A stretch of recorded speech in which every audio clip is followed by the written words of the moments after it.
Hello and welcome to the Whistling Podcast. My name is Shui Yaozu. Today I'll be reading a work called Xiaozhi, Principles of Whistling, also translated as Directives on Whistling. It was written by an anonymous author in the 8th century Common Era during the Tang Dynasty. I'll be reading a translation by a woman named Evangeline Dora Edwards, also known as Eve Edwards or E.D. Edwards. She lived from August 13th, 1888 to the 29th of September, 1957. She taught language and Chinese literature at the School of Oriental Studies at the University of London from 1939 to 1947. She was the third professor of Chinese at SAOS, following J. Percy Bruce, 1925 to 1931, and Reginald Johnston, 1931 to 1937. You may know the name Reginald Johnston as the tutor of the Emperor Puyi, depicted by Peter O'Toole in the film The Last Emperor. She was the first female professor of Chinese anywhere in the Western world. Her main area of academic study was Tang Dynasty literature and poetry. She wrote a popular study of Confucius in 1940, and edited anthologies of translations under the titles Dragon Book, 1938, and Bamboo, Lotus, and Palm, 1948. Before I read her translation and commentary on the principles of whistling, I should explain one thing. When she wrote and translated this work, the Wade-Giles romanization system was being used. You may remember a time when Beijing was called Peking, or Guangdong was called Canton. Chaomian was called Chaomein, like it still is in many restaurants in the West. Well, when I started studying Chinese in the 1990s, Pinyin had replaced Wade-Giles as the system to understand Chinese sounds. To me, hearing Wade-Giles is like when you're reading something and come upon some untranslated Latin or Greek from a time when everyone studied Latin and Greek in school. So I have changed all of the Wade-Giles to Pinyin just to make things easier on myself. Let's get on with it. I may stop a couple of times to explain a few things as we go along.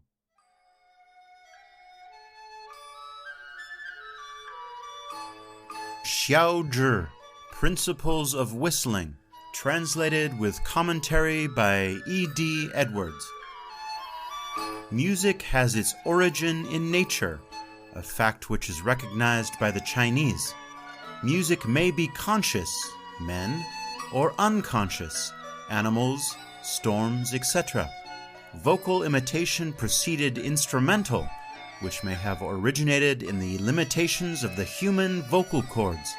Speech is communication between man and man, between mind and mind. Music is communication between man and nature, the gods, the spirits. Ancient music was no more than the sounds of nature combined into some sort of system. As we see in this work, vocal imitation of the sounds of nature came before instrumental music. Learners of whistling were numerous when Shun developed music and invented the lute. In the Yue Fa Za Lu by Duan Anjie of the Tang period, it says, "Song is the voice of music. Strings are not equal to the bamboo, reed instruments. Reeds are not equal to flesh, the human larynx. The larynx is far superior to any instrument. Every musical sound, says the Xiaozhi, has its counterpart in nature, and it allies the reed organ to the cry of the phoenix, and the fife to the dragon's drone. As it says, the roar of the tiger and the drone of the dragon all have a proper sequence of notes. Though comparatively little is known of ancient music, In the East, its influence as an instrument of government was recognized, and probably nowhere did it play a more important part than in China. The mysterious origin of sound, the history of the development of music from natural sounds, is the subject of a curious survival, a work said to be by a Tang Dynasty author and entitled Principles of Whistling, Xiao Zhi. There are two theories regarding the origin of the principles of whistling. The first is that during the 6 Dynasties period, some persons wanted to do away with all Confucian ideas and went into the mountains and did what they liked, as for example whistling, since Confucius looked down on those who whistled. The other is the Taoist theory, and this is the more probable since Tao is frequently mentioned in the work. The Taoists believed that breathing the breath of nature was one means of gaining immortality, and taking the drug of immortality was another. By whistling, they were breathing in accord with nature, and that therefore they came nearer to immortality. This view is strengthened by a passage in the history of Qin, which says that a certain man was a lover of Zhuangzi and Laozi, an able whistler and good at playing the Chinese lute. The Xiao Zhi is found in the Dongdai Zongshu, a series of 160-odd works with an unknown editor.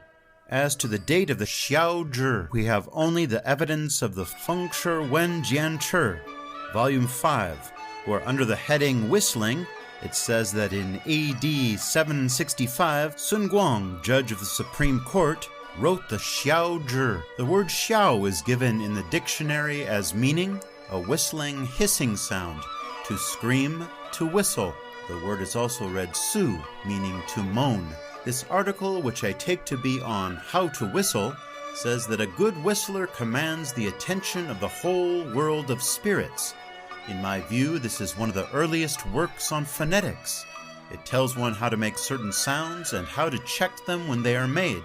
Though I have tried to whistle according to these rules, I have not succeeded, and I assume that it was a part of the Taoist rule to practice. After such preparations, one may perform, as the principles put it.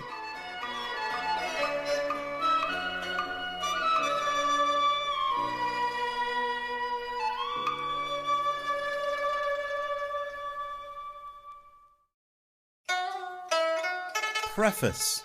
Air forced outwards from the throat and low in key is termed speech. Forced outwards from the tongue and high in key is termed xiao, whistling.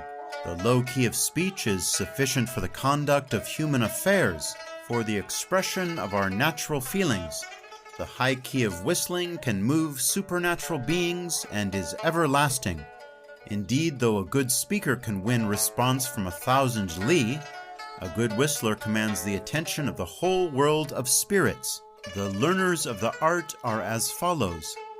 Laozi transmitted it to the Queen Mother of the West, she to the perfected person of the South Polar Star, controller of human longevity, he to Guang Chengzi, he to the wind god Fengbo, and he to Xiao Fu, father of whistling.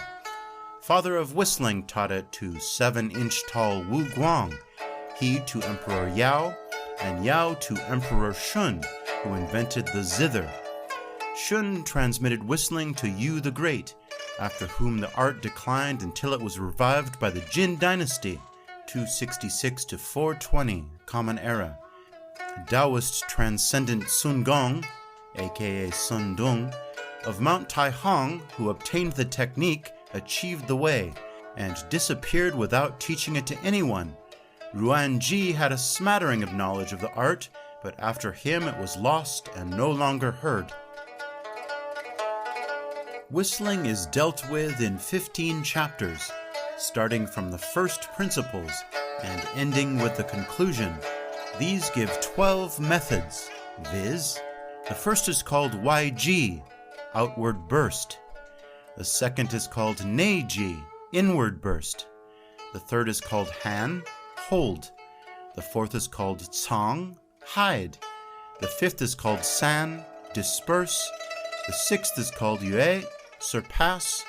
The seventh is called Da Zhen, greater descent.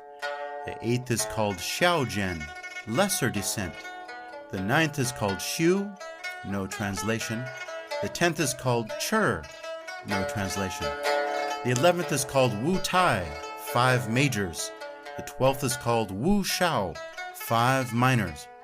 All these will be dealt with in the 15 chapters, wherein the beauties of whistling are fully treated.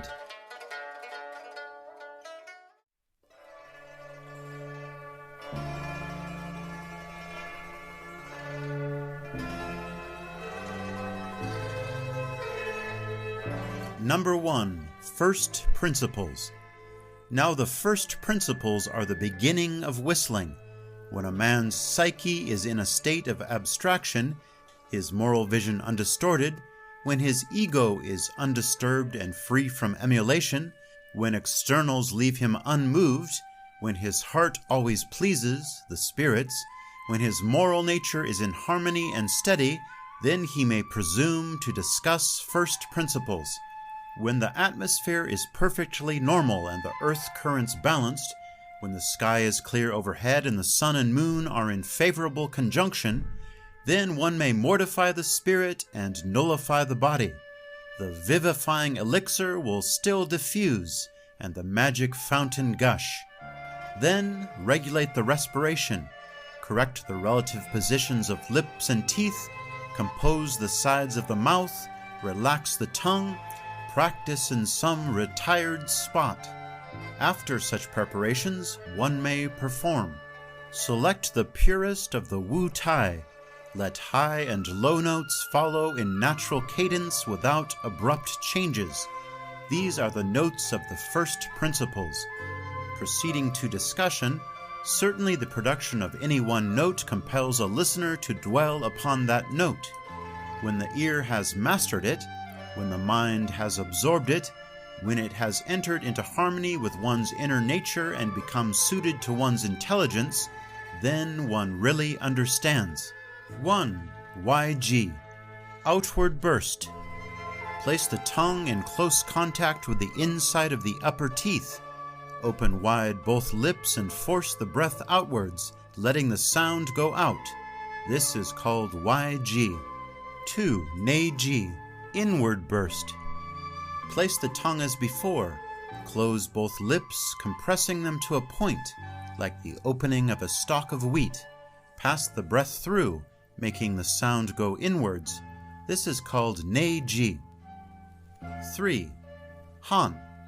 Hold. Tongue as in the above methods, but protrude the lips as if pronouncing shu with forced breath. Hold the sound in and do not let it diffuse. 4. Tang. Hide. Tongue as before. Normalize the cheeks, straighten the corners of the mouth, maintaining them in this position, and draw inwards as if trying to secrete it, the air, within. 5. San. Disperse. Tongue nearly in contact with the inside of the upper teeth, separated by the width of 2 peppers. Open wide both lips and expel the breath. It must be diffused freely to produce the san result. This is called san. 6. Yue. Surpass. Tongue as before. At each note, bring the tongue into contact with the roof of the mouth, producing short blasts. The mouth as in pronouncing shur. This is called yue. 7. Da Zhen. Greater descent. Tongue as before in YG. Breathe so as to make the sound fall from high to low, opening the throat the while. Keep the sound in the mouth as if holding a large object between the lips. Utter loudly and boldly. This is called Da Zhen. 8. Xiaojian. Lesser descent. Tongue as in previous method. Check the breath slightly and let the sound increase. Both Da Zhen and Xiaojian are yin sounds and are used by screaming demons and droning dragons. 9. Xiu. Tongue as above, as in enunciating xiu, high or low as felt to be suitable. 10. Chur. Tongue as above, as if enunciating chur, high or low as suitable. 11. Wu Tai, 5 majors. The 5 Tai are 5 varieties, viz. Gong, Shang, Zheng, Yu, Jue. Most of the Wu Tai have correspondences in the Wu Xiao. They are called Tai to match with the 5 virtues: Ren, benevolence; Yi, righteousness; Li, propriety; Zhi, wisdom; Xin, fidelity. That is to say, they are the backbone of the notes, the fundamentals. Those who talk of notes cannot get away from these, but accept Gong and Shang as key notes, bases of the scale. If these are correct and properly ordered, then the notes are true. If they are irregular, so are the notes of the scale. 12. 5 minors. The Wu Xiao are correspondences of the Wu Tai. The Wu Tai must belong to the groups Yin and Yang, some to each. Yet, investigating the first principles, one says that the Wu Tai are Yang and the Wu Xiao are Yin. When producing a sound, the method of producing it must be examined with care. All the 12 methods are like the 12 months of the year. Neiji corresponds to Huang Zhuang, and Yiji to Ying Zhuang. Dajian corresponds to Tai Cao, and Shaojian to Jia Zheng. Wu Tai to Gu Xi, and Wu Xiao to Zheng Lu. San to Rui Bin, Yue to Lin Zhong, Xu to Yi Ce, Chi to Nan Lu, Han to Wu Shi, and Tang to Da Lu. The 12 semitones, represented by the pitch pipes, bring forth each other and are perfected. This is just a way to say that each one of the Chinese months corresponds to one note of the 12-tone chromatic scale.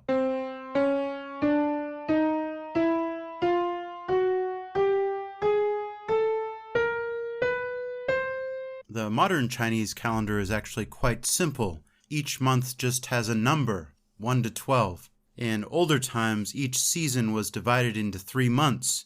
You had the Meng, Zhong, and Ji. Meng just means the first month of a season, Zhong means the middle month of a season, and Ji means the last month of a season. For example, Meng Chun, first month of spring; Zhong Chun, middle month of spring; Ji Chun, last month of spring.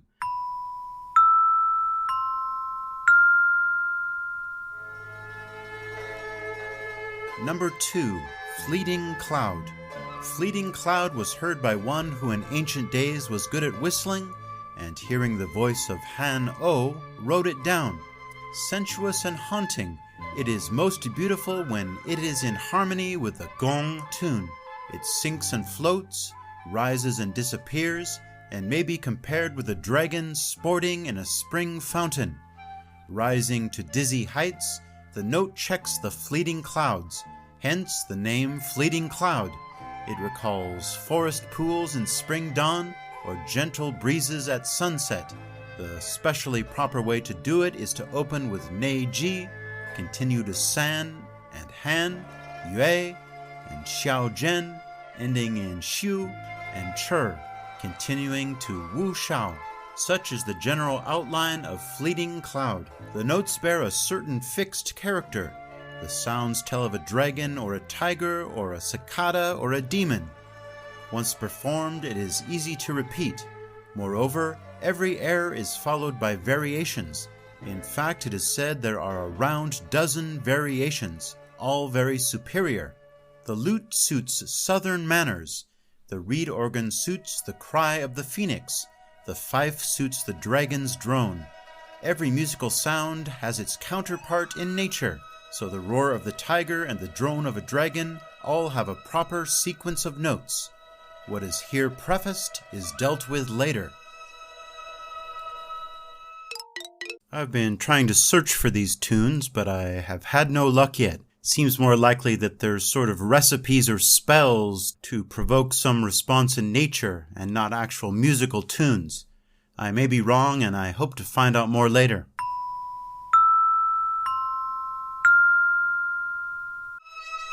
Number 3. Tiger in a Deep Ravine. The tiger in a deep ravine was heard by a good whistler of ancient days and written down. Defiance to excess, rage to the limit, open on Shang, and express reckless bravery unrestrained. The air suggests lush summer growth of twigs, and flowers and fruit in plenty. The proper way to do it is to open on Neiji, proceed to Sang, go to Han, YG, and Zhen, close upon Wu Shao and Wu Tai. Such is the general outline of the tiger in a deep ravine. Number 4. Cicada on a tall willow. The cicada on a tall willow was heard by a fine whistler of olden times and written down while listening. Floating idly and rising high, it eddies and permeates. The beginning of the sound jue is not clear. It is high but harsh, thin but stressed. It ceases suddenly at times, then resumes. It suggests flowering forests with bamboos overhead. The eminently proper way to do it is to open on the note Da Zhen, go on to Wu Shao, Chi, San, and Yue. Continue and make the notes thrill. Close on Xiao Zhen. Such is the general idea of the cicada on a tall willow. Number 5. Night Demons in a Lonely Wood. Night Demons in a Lonely Wood was recorded by a good whistler of ancient days when passing through a lonely wood at night. It suggests crickets dotted about willow trees and twittering birds in the distance. The note is low, light, and rising, soft but not dying away. It suggests heavy clouds at dawn, the time of winds and flying snow. Eminently suitable to do it is the Taoist method. First summon a crowd of demons, assemble them in a lonely wood, gradually bring them into subjection. The heart should palpitate as though one actually met a demon. Open on Neiji, proceed to Wu Shao. The sounds exclude gong and shang notes and jue, but connect the sounds by the yue method. Such is the general idea of night demons in a lonely wood. Number 6. The Gibbon of the Magic Cavern. The Gibbon of the Magic Cavern was written down by a good whistler on hearing it. It suggests murky darkness with brightness in the distance, approaching and falling from many li away, mingled with the roar of the wind, the rush of many waters, and the rustle of forest trees. The howling of the gibbon emerges from this confusion of many sounds. The keynote opens on yu. Then the sound illumines the bare mountains and the wind rises in all the valleys. The proper way to do it is to open on Neiji. Repeat from the beginning 5 times in succession, the first 2 clear and shrill, then 3 times quick and high. These complex sounds, once gathered up, give the general effect of the Gibbon of the Magic Cavern. Number 7. Snow Geese and Swans Alighting. Snow Geese and Swans Alighting was extracted from the Jing Jue of the musicians of the Qin. A fine whistler of olden days wrote it. If the sound is spacious and widespread, it is pleasurable. If it is short and shrill, it is disliked. When the music is played, each sound, both broad and short, must be listened to, and then there will be no liking or disliking, any more than there would be if one could discern clearly the sound of snow geese in the distance. Moreover, those good at whistling may be silent. Even if there is sound, it may not go beyond a few hundred feet. Huge snow geese fly in the sky. Where do you hear that sound on the way down? Indeed, if the breath be forced out between lips and teeth, an exquisite note passes into the surrounding air. Thereupon the surroundings become pleasant. They being pleasant, the original air, source of strength, descends.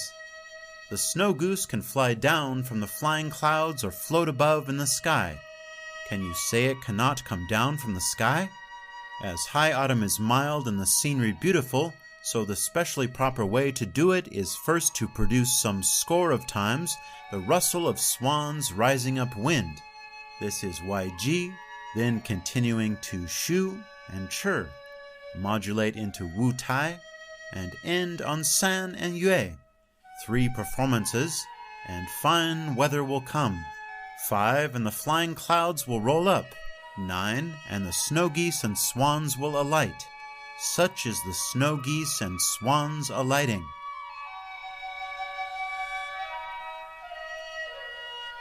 Number 8, a kite on a dead tree. The kite on a dead tree was written down by a good whistler of ancient times while listening to it. On the wing, the bird emits a mournful cry which rings through the far spaces as if it were dissatisfied. It breaks off and recommences, cold and cheerless as the wilds, shadowy and vague as the bitter mists. The eminently proper way to do it is to begin on Neiji and hold the note a long time, then to Xiu and Chur and continue to San. The above describes the cry of the kite on a dead tree. Number 9, dragon droning. The dragon droning or dragon droning in the waters was written down while listening by a good whistler of ancient times. The dragon sinks and disappears, renewing his glossy appearance. The drone is high, but neither rises nor falls. The keynotes are gong and shang, mi sen sen. On the side are sunlit crags leaning over. One looks into a deep pool or a dry abyss. The eminently correct way to do it is to open on Neiji and proceed to Han and Tang. Prepare an impressive ending on Zhen. Such is the description of a dragon droning.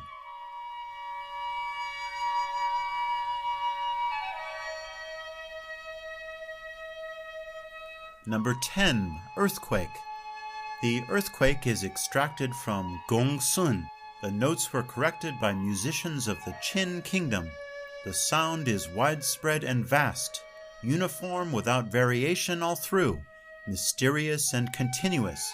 The rumble of thunder is not louder. It is depressing and alarming, as is the note chur uttered with force. When one has absorbed the rule of Tao and raised oneself to the highest pitch of exultation, and all accumulated wrath has evaporated, being rendered immaterial, then an angry shout may cause mountains to heave and make one throw out one's hands in terror. For indeed the earth is the most solid of things, and the way of the land is most calm. Would it not be strange to shake it with a whistle? Still there are things that move it. What are they? Well, man is decided and breathes out. His breath is urged outwards and ends in sound. Sound solidifies itself in Tai Gong and Tai Shang notes, which thus of themselves mingle with the 4 cosmic vapors. Then the Lu vibrates and the Lu responds. The Yang acts and the Yin is passive. Certainly the Yang accumulates and reacts on the Yin. The Yin accumulates and reacts on the Yang. Having accumulated and having moved, then the mode of expression is uncertain.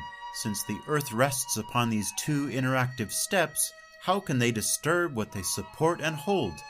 Can it remain motionless? Thus then, sound being produced, we perceive the reasonableness, possibility, of terrestrial movement. We know that music has effects. It may not necessarily produce an active earthquake, but afterwards we call it earthquake sound, and say it is the solidification of the Ji of earth and the congealing of the Yin. The eminently proper way to do it is to open on Neiji, proceed to Da Zhen, Tang, and Han are both taken.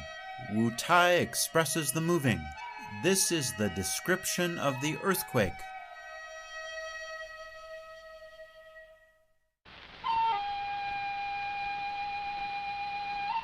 Number 11, Su Men. The Su Men was composed by the Taoist immortal recluse who lived in the Su Men mountains of Henan. The Holy One transmitted, he did not make it. The immortal transmitted the music of Guangcheng and Wu Guang in order to rejoice the spirit and expand the Tao. He did not regard music as the main task. In olden days there were those who roved in Su Men, listening to the phoenix songs. The notes were exquisitely clear, very different from the so-called pretended phoenix. The phoenix makes sounds, but humans cannot hear them. How then can the Sioux family know the sound of the phoenix? Hereafter, when seeking the sound, bring up the immortal's whistle. The immortal's whistle does not stop at fostering the Tao and gratifying the spirits, for indeed in everyday affairs it brings harmony into the world and peace in season. In oneself the Tao never dies.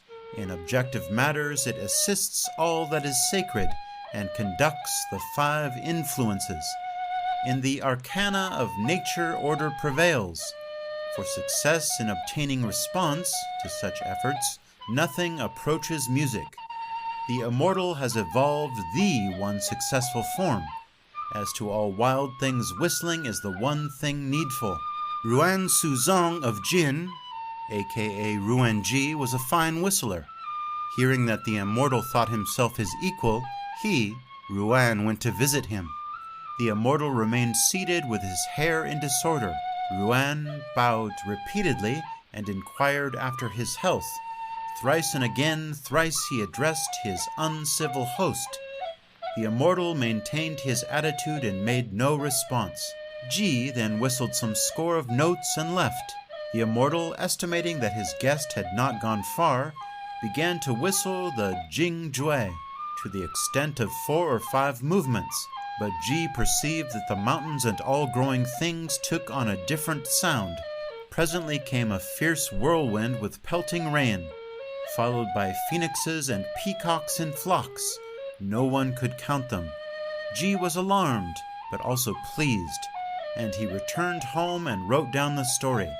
He obtained only 2/10 of it, and called it Su Men. This is what they tell there. The motif of the song is lofty mountains and wide marshes, great heights and distances, open on Wu Tai and Wu Shao, then Zhen and Chi, and both Ne and Y, and so through the whole 12 methods, and you get something of the music of Su Men.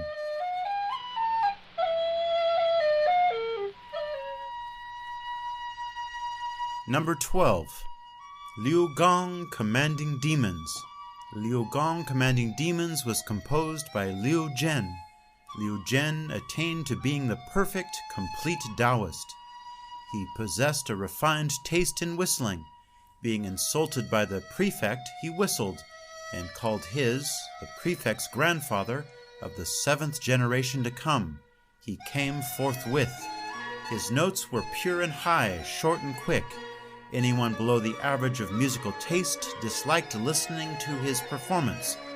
Although a determined man might like the old style of whistling, yet for the most part it was not practiced. Hence the text of the notes has many hiatuses, which posterity has been unable to fill. They call this the stiff model. Open with the 3 notes of the Wu Shao. Do not apply gong and shang. Then use Ne Ji, Da Zhen, and Xiao Zhen, and on Xiu and Chi. Then Liu Gong Commanding Demons is described.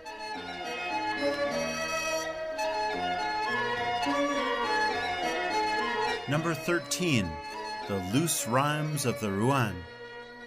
The loose rhymes of the Ruan were really composed by Ruan Ji. The rhymes are free and easy, hence the title. In the use of the various methods, this air resembles the runs and repetitions of the first principles, number 1, and Fleeting Cloud, number 2. The 12 methods may be freely used. San and Yue are used most often.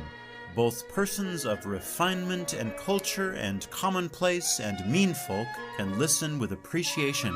The majesty of the heavenly principle, purged from all miasmic influence, may mingle with the ordinary music of the Xuan and Chi, and the music of Zhong and Yue enter the ear. Most good whistlers can perform this air.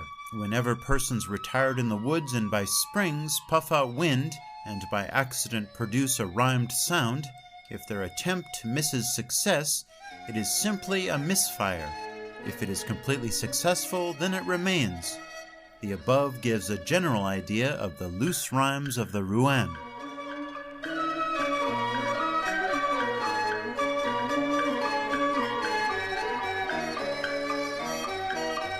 Number 14, Standard Notes. Standard just means standard. Extraordinary sounds bear no relationship to usual notes. In comparatively modern days, Sun Gong was successful, but people did not listen. As to peaceful notes, they stave off old age and do not allow one to die.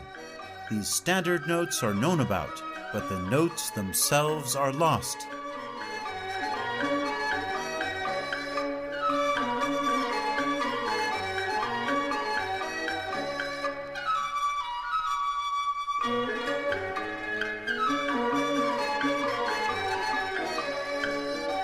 Number 15, Conclusion.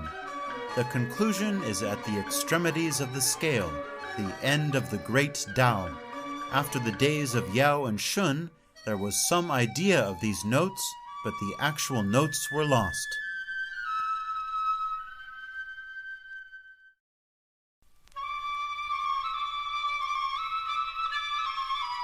Colophon.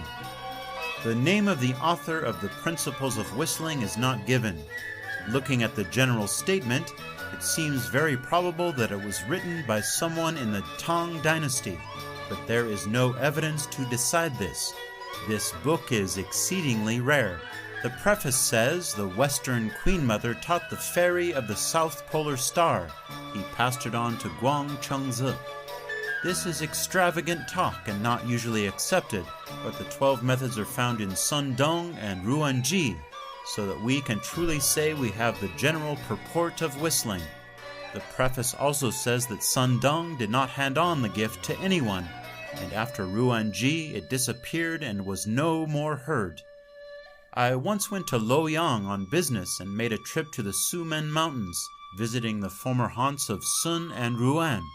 But methinks it is not permitted to hear the notes of the phoenix. Most unfortunately, I was not favored. Now the voice of man is the voice of the universe, nature. Man may be ancient or modern, but sound is eternal, never new or old.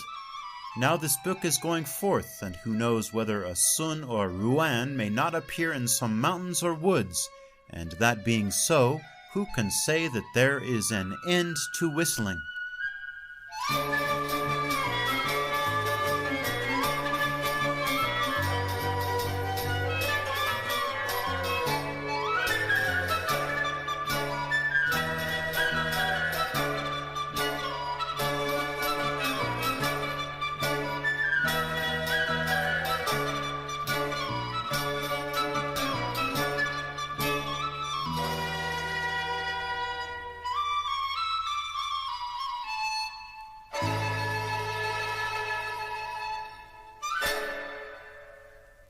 Ming Dynasty, Zhengde period, Gong Chen, 1520.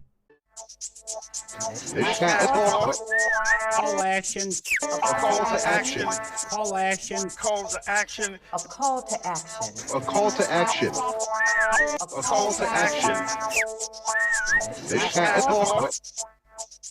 You can join the Whistling Podcast group on Facebook. I now have a website, thewhistlingpodcast.com. You can support the show on Patreon at patreon.com/The Whistling Podcast. And I also have a Quora site for discussions, the Whistling Podcast space.quora.com. Thank you for listening, and I'll see you next time on the Whistling Podcast.